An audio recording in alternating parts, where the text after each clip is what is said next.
All right, welcome back to another episode of Private Practice Practically. On today's show, we have a really special guest, Heidi Mortenson. Heidi, how are you today? Good. How are you, Rich? Thanks for having me. Yeah, absolutely. I'm doing really well. Like we were talking about off camera. I had ice cream for breakfast, some good coffee, and I'm fired up. I'm excited to have you on the show today. I'm excited to be here. Thank you. Heidi, for those of us that don't know anything about you, can you tell us a bit about you and what you do? So my therapy world is I am a licensed marriage and family therapist in the state of Minnesota. And I have an interesting journey of owning a private practice for 16 years. Started it with just me, myself, in my little office in 2008. And about 5, 6 years ago, actually about 8 years ago, had just struggles. Like I was not doing well in the business, wasn't doing well in my marriage.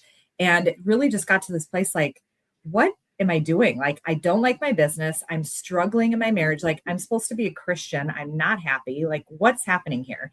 And I had a moment where I now look back and I see that it really was surrender to God, where I didn't really know what that meant. I had now realized I was a lukewarm Christian. And from there, my faith really just took a huge leap. And I started to read the Bible and want to read it. It wasn't boring. I'm finding myself in different prayer meetings. I end up going to ministry school. That's my faith journey. But I also got business consultation, marriage counseling, and the business consultation really taught me that I am totally people pleasing. I don't have effective infrastructure in my business. It was basically Heidi's business instead of a company. And we were able to learn how to scale the business and help it to be a company. My husband left his bank job and came and ran the company for about 4 years. So he came in, he's really good with money, understands culture and infrastructure.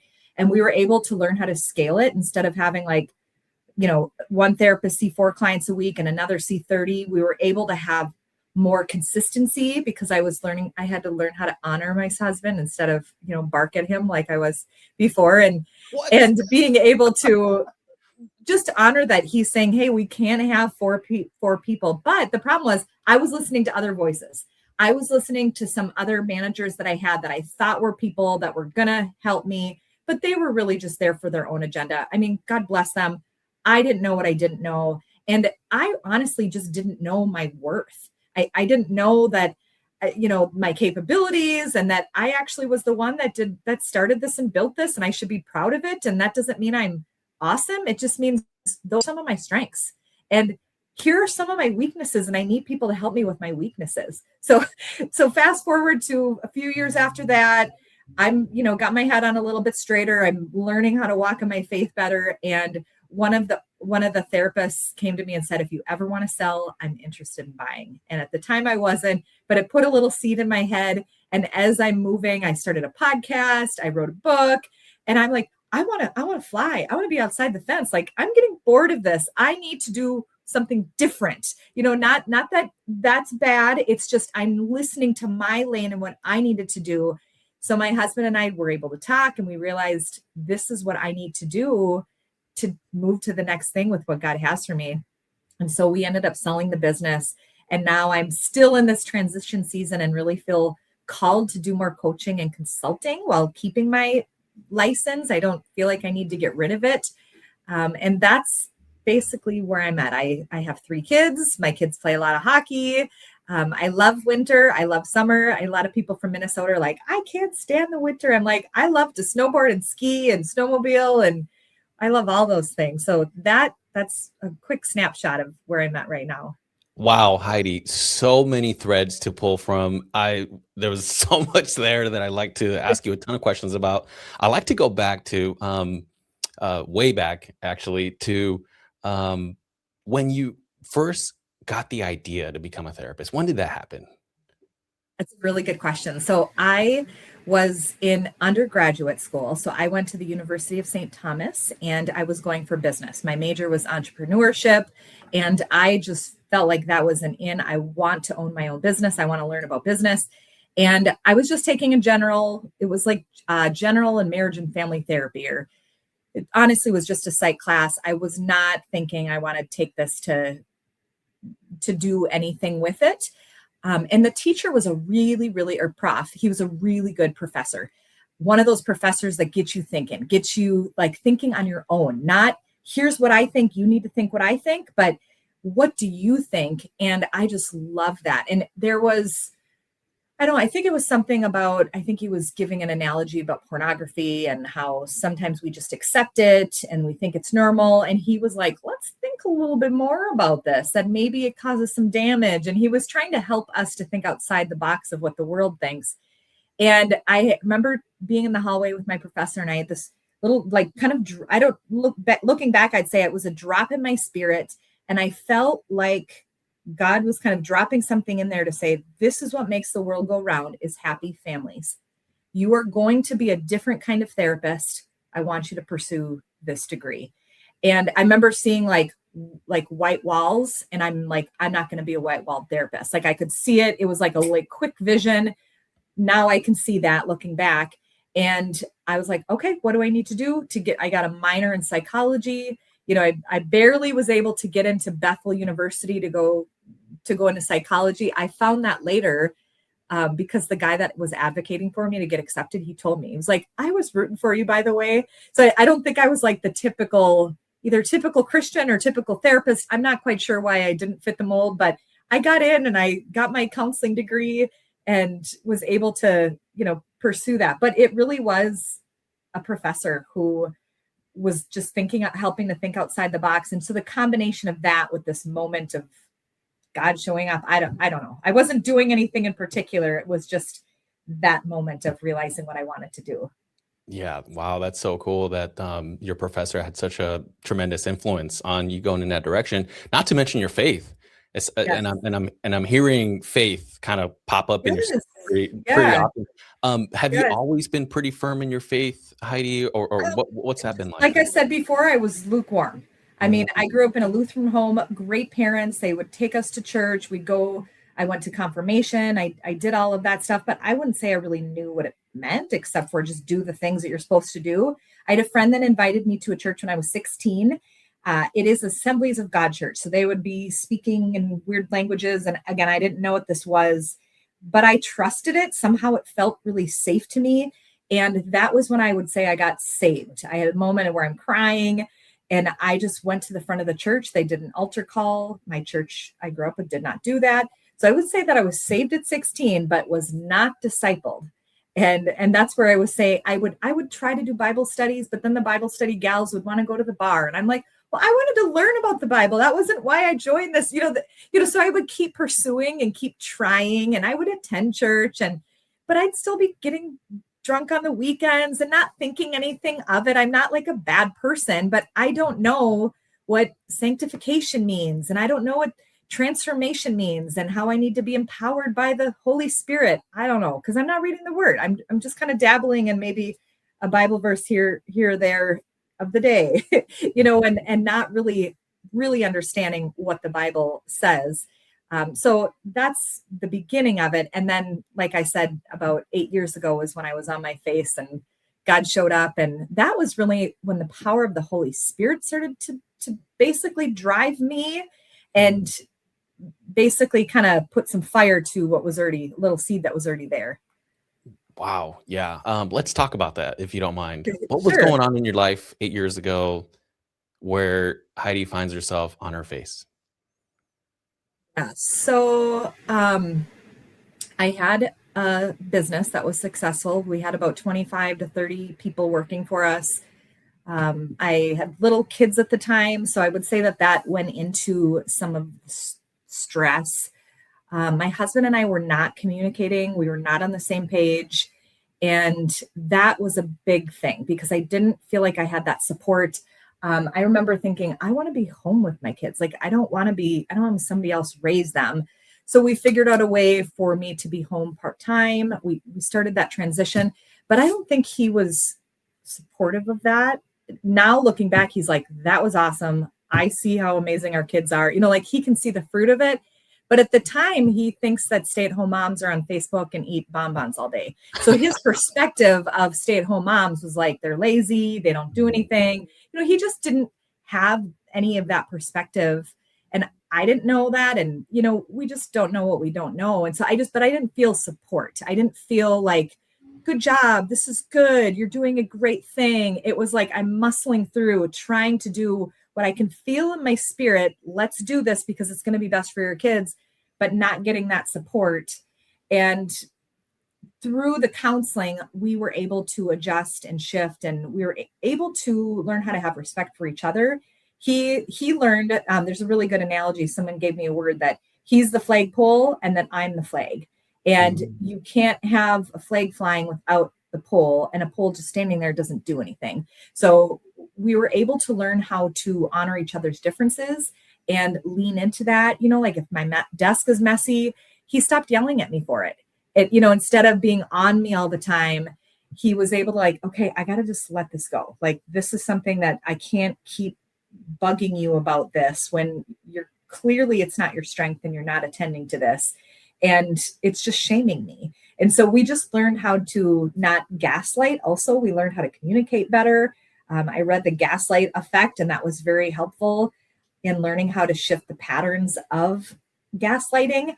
And this is where I work well with people who I would say that we might call them, I don't want to say use the word abusive because that's too extreme, but not kind, not compassionate, but I understand the heart behind it. Like, I see the good in people. The book that I wrote is called The Brave Encourager. And so I see good even when people are making choices that aren't healthy, because there's something that's stuck. There's something that's there that hasn't been awakened, that people don't see, that people aren't celebrating. And so we end up all being squashed because we don't have that celebration of life within us. Like if you're a good leader, or like my husband is really good at details. He kind of runs hot a little bit. And I was able to learn how to lean into the strengths and not be traumatized by his episodes or whatever. And then he also learned how to be a safer person. So my body was able to get calm. My nervous system calmed down. I realized I'm safe. I'm okay. I'm not going to die because he's asking me to pick something up, like it's going to be okay. And so we've learned how to have a safer home and really bring Jesus into the home practically instead of just the talking head. Ooh, dang. So you actually started walking the walk in a way, Yes. to use that analogy. Heidi, wow, that's a lot, I mean, it sounds like a bit of a process to go and do your own therapy and your own work and learn and unlearn. And I think the outcome is just wonderful. So, from what I'm hearing, it's amazing. You said you had a company with 25, 30 employees. Was that your practice that you were running, or was that something different? Yes. Nope, that was my practice. Oh, cool. Okay. I saw in your bio that you started your podcast 2020-ish? 2022. 2022, got it. And Yeah. You had seen the pain of what was going on around you. What did you see at the time that prompted you to start your podcast? Yeah, actually it was COVID. So I should maybe check the year. COVID was when I was so shocked at how therapists were responding. I mean, I'm thinking that we are people who help. We are frontline people who are able to be unafraid, to get in the front lines, to be in the darkness.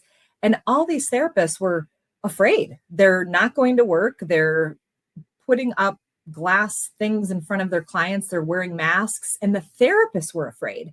And I was thinking, oh my gosh, like this is not what I thought therapists were. So there was such a shock for me about my field of mental health. And I kind of had to like process through, am I a bad person that I'm not being, like I had to kind of question myself, like, am I being wrong or bad? And so I was like really trying to see the other side and understand and have compassion for this. So I learned how to walk, not judge other people, but if someone else is afraid, I'm not going to do something that makes them feel unafraid. So if you need me to wear a mask, I'll wear a mask, but I don't need to wear a mask. Like, I'm okay. I'm not afraid of this thing. But I learned how to honor other people. But in that though, I thought, okay, I have a voice. I am unafraid and I'm courageous. Not everybody is. Like, I realized that. I was like, okay, this is obviously not normal. I thought this was normal, how I was feeling. And so that's what took me, and the combination of the things that went through our business, it took me through to that place of this passion of being able to start it. I guess I should say I also had somebody who reached out to me this is actually what happened though. I was struggling with somebody, some people who were struggling with dissociation. I don't know if you work with dissociation at all, but I was like, I want to understand, is this a demon or dissociation? Is this a part? I wanted to understand the spirituality behind dissociation. And there was a gal that I'd seen that talks a lot about deliverance. And so I reached out to her, and she's a preacher. She travels the world. She ended up responding to me, and we took a phone call. And in my phone call, I did not get my question answered, but she asked me to be on her podcast. So I was on her podcast, and then Charisma reached out to me and said, hey, would you ever want to have a podcast? We don't have somebody in your field. We'd love to have you on our network. So that's when I was like, well, let's pray about it. And do I want to do this? I talked to my husband. And so I ended up then starting with a podcast on the Charisma Network. And so that's basically what got me going with doing the podcast, that I wasn't necessarily thinking about it, but it was a combination of the pain and seeing everyone struggling, including therapists. So it just gave me the courage to step out and say, I think I've got something to say. Okay, let's just go. And those who want to listen will, and those who don't need to. Yeah. Wow. That's awesome, Heidi. And do you think that there was a relationship between your own journey of growth with your relationship and building out the podcast and starting the podcast?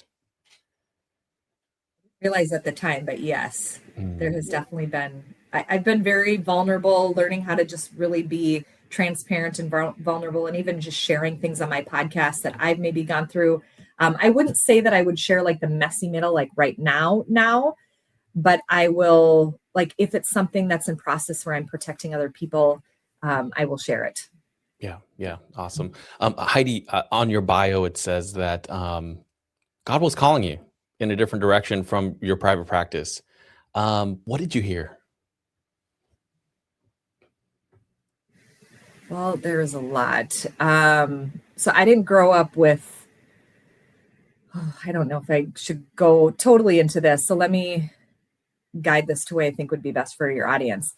I started to have a lot of dreams, and in my dreams, I would get kind of like clarity and direction for different things. Dreams are either from God, the devil, or ourself. Most of them are about ourself. Most of them are from our soul communicating something there. But I definitely had some God dreams. I definitely had dreams where I was like, seeing this person in her face and there's light all around her. I'm like, I think that was an angel, but I don't know. Why is that there? And so I started just getting like dreams where I'm flying, and I still have dreams where I'm flying. Dreams where I'm getting goggles, you're getting new vision, you're getting new assignments. So what happens in dreams is, as I'm a feeler and a seer, I start to feel like it's real. So even in my dreams, I would see and hear scary things. I'd even hear like crackling of demons and laughing and things that would in the natural we'd be scared about, but I'm not afraid. Like in my dream, I'm like, like, and so it was almost like I'm in training. Like God was like, you're good, girl. This is nothing that you need to be afraid of. And so I'd wake up with this confidence of, like, did I just slay some demons in my dream? Or he's just showing me you don't need to be afraid.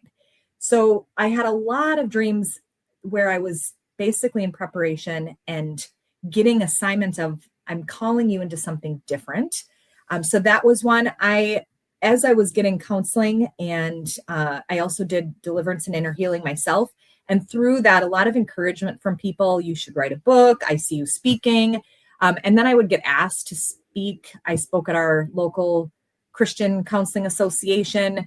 I had done some for our MAMFT, the MFT stuff in the past. But I started doing more with Christian. And then I would speak at some women's conferences. And in that, I'm leading women in prayer and, just getting opportunities and invitations that I wouldn't say I was like really pushing it to be out there. So then you just start to listen to the calling of, okay, I think God's calling me here. And I think that this is what he's wanting me to do because of the opportunities, the favor on certain situations. Does that answer it? Yeah, absolutely. It sounds like you were getting like little signals in a Yes. variety of ways, right? Yes. Like via your Yes. dreams, via other people, via just circumstances in your life. Yeah, that's really interesting, Heidi. Um, can we talk briefly about the sale? Is that okay?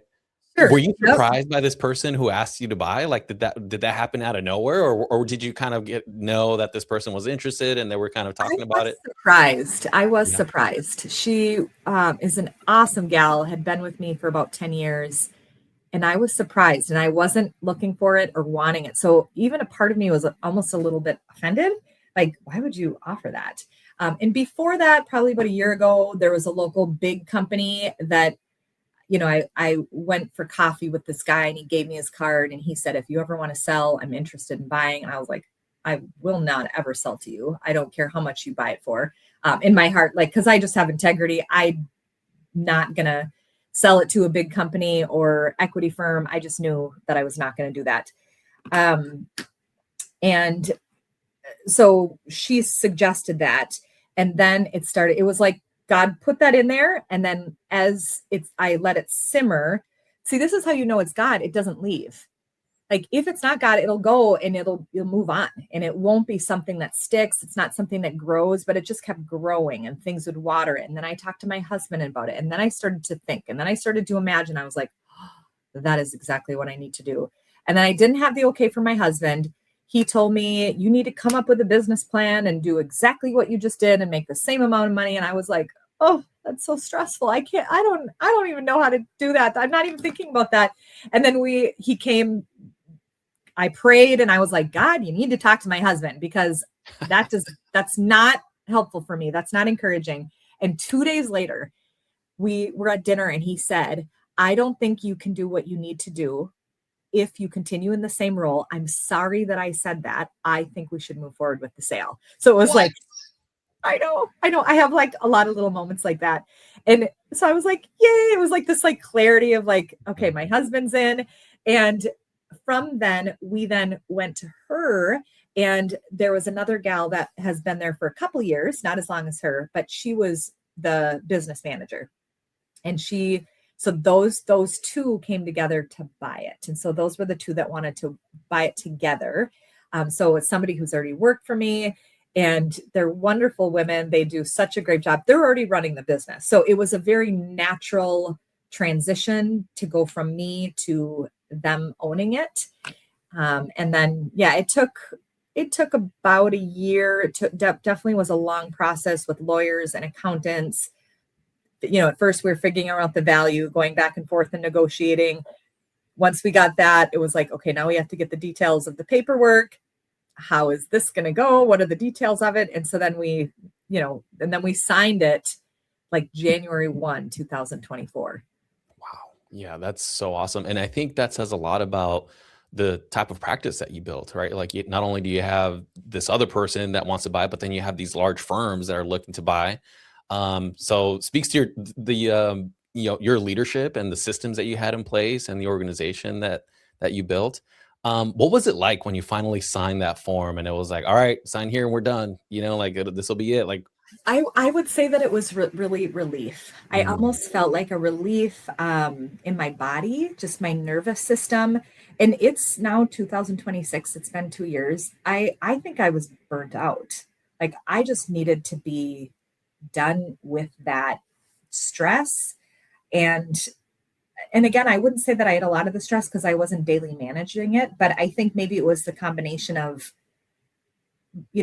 questions from my husband or how was that. And I don't know, like I definitely understand how this is a very kind of male female role, but sometimes I understand how wives feel at times when their husband, or excuse me, how men feel when their wives are asking them what's asking all these questions. I'm like, I don't know the answer. I don't know. He asks a lot of questions and I'm like, I don't know. And this is stressing me out to even have you ask me this thing that I have to go do research for that I don't even know how to do the research for. And I don't even know if I need to do that. Is this busy work? And so I just was very thankful to not have the stress of that and to be able to move forward, to be more creative. And it was like I had more fire in this other area of writing, speaking, developing and encouraging other people in ways that I can do more instead of just one person or one, I can do it more in a global or mass amount of people than the one person in front of me. Yeah, wow. That's so interesting that you felt relief when you signed that line. You're like, all right, I'm done. Now I can go and do what I am fired up to do. That's awesome. Heidi, I like to switch gears and ask about your coaching program, your consulting. What do you coach about? What do you consult about? Yeah, so I'm still like in the process. So I right now I do have an ongoing coaching group that I do on Mondays, 12 to 1:30 Central Standard Time. I just do it every Monday except for the last week of the month, and that is definitely a more prayer focused, more sitting in the presence of God, but really keeping accountability of checking in with each person. I think sometimes we just need a place to be able to speak out, this is what I need, and then have follow up to have, okay, I talked about this. This is what I said I need. Where are you at? And so there's tracking in it. It's definitely not a therapy group. It isn't like I'm going to sit and process my pain, but really calling people up. So that's one thing that's I would say is kind of fun. I'm certified in Brene Brown's work. So if you're familiar with her, she had this program called The Daring Way. She has since sold her company. So there's a lot of things that have changed with Brene Brown. But I understand all her curriculum. So I do bring in some of that work. I've done a lot of her groups. So instead of doing her groups, I'm kind of doing my own groups. And really, it's about being able to be authentic, be able to be vulnerable, but follow your dreams. Like, what is it that I need to do and what I want to do and what's keeping me stuck? Let's go. Let's go pursue that. And let's encourage each other with the following of those dreams. And then the coaching and consulting is more one-on-one. So I work with various different people. Most of them are business owners. I would say that I work with people who are wanting to scale, wanting to get unstuck from something that they're needing to get unstuck from. Shifting culture is a big thing. I think sometimes we can struggle with culture. And I've done different speaking at businesses about how to have healthy conversations, not avoid conflict. I think sometimes we avoid conflict. And I also do specialize in family businesses. So I understand the dynamics of that. And so can work with a whole system and do consultation around the emotional aspects of a business. So how can we be emotionally healthy? How can we have balance and not get stuck in, okay, we just need to grind. We just need to get this work done.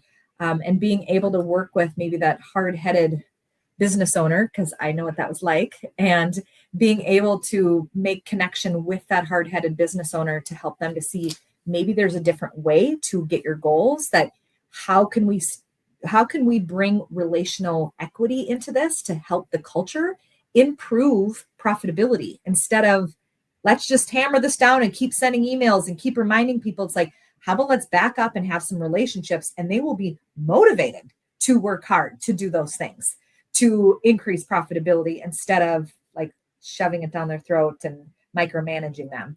So yeah, go ahead. Yeah, that's as you were describing kind of like that hard-headed, approach. It just reminds me of the military. I was in the service for a while, and that's Oh, exactly the yes. style. So I'm having to Yes. unravel some of that.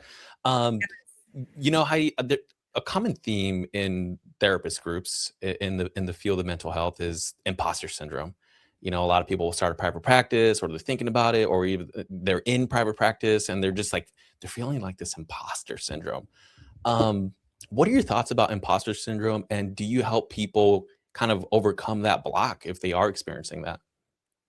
I would say the first thing is being able to name it and speak it. You got to put the darkness to the light. I think sometimes if we keep it shoved underneath and we're like, I'm good, I'm fine, I'm going to just soldier on, that it just stays buried. And then other things grow from that. And all these different lies will come out. It's like a spider web. But if you speak it out and you can be heard and just say, I hear you, I get it, that's where you're at. And having a moment of being heard and seen is so important because we often want to like pray about it, jump over it, give you some sort of therapy skill set that's going to move you through it and get you over it. And honestly, it's our discomfort with their pain. So we have to just sit with, I see you, I get it. You're feeling like you're an imposter and you suck and you don't know what you're doing. And all these other people know what they're doing. And, Rich knows what he's doing. Heidi knows what she's doing, but I don't. I see you, and it's okay. It's not good or bad. It just is. And just take a moment and let yourself be seen. Don't judge it. Don't analyze it. And just honor yourself. Take a moment and honor the feelings and don't push it away.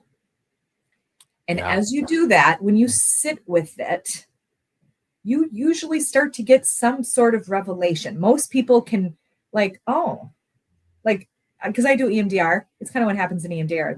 What was I talking about again? It's just this natural, why was I bothered by that? Why? I'm not an imposter. I know what I'm doing. Or they get some other revelation, which is, I'm remembering that my dad was not good to me when I was 10. He was really hard on me and it made me feel like I'm a failure. So I feel like that's coming up. Okay, now we've got a root. We can deal with the root of this memory of your dad. Now we can go there. So do you know what I'm saying? We have to let people be seen so that we can get at the root behind why we're having this imposter, because you're not an imposter. You're actually very capable. You might need to learn some things. That doesn't mean you're an imposter. Maybe you need to take some classes on something. That's just practical left brain, get her done type things. That has nothing to do with who you are. You are not an imposter. You can do whatever you put your mind to. Yeah. Wow. That is amazing. And it's so interesting because a lot of therapists, CBT is a very popular modality, and with therapists, EMDR is pretty popular. And it's funny because therapists will understand these modalities and apply them with their clients, but then with themselves, it's a different story, And so, Heidi, if somebody wanted to reach out and partner with you to kind of overcome that block, or really any block when it comes to business, are you able to sit down and help them navigate through that block with your yeah. So I do. So that's kind of part of what I'm shifting to, from seeing counseling clients to moving more with coaching. So my website is just my name, HeidiMortenson.com. And I can spell it, or no, you're YouTube so people can see it. So, and so basically you can just go and you can look for coaching. You can send me an email, Heidi@HeidiMortenson.com. You can even just do a 15-minute consult if you're like, I don't know about this. This is what I'm thinking that I need. I don't know if you'd be a fit. I'm happy to chat with someone to see if we'd be a fit, because I think it's a big commitment to say I'm going to work with someone and trust them with some personal things and business things together. So yeah, I do, 1 hour Zoom meetings with people who want to pursue coaching, or even consulting is more, let's dive into the details of your business and what is it that you're needing. So I'd give more an advisory role, what I see and what I think needs to improve on, where coaching is more, I'm here to cheerlead you. Here's what you're doing great. If you want some suggestions, I'm happy to give them, but most of them is trying to lift up what you already are doing well. Yeah. Wow. That's awesome, Heidi. And I really encourage people to reach out to you, just reading your bio, hearing a bit about your story and your success. You've sold the company, you've really integrated your faith. You've gone from lukewarm to now, what do you consider solid? A solid? I would just say on a journey, I just love Jesus. Yeah. I mean, there's not anything, I wouldn't give it a title or anything. I just really love Jesus and it makes me love people. So it just is the outflow of who he is and how he loves me. And then that makes me love others. Yeah, I love that. Heidi, I really appreciate you taking the time to hop on the podcast today. And maybe we could do it again in the future. How does that sound? Yeah, sounds good. Thank you so much for having me. Awesome, Heidi. All right. Take care, everybody.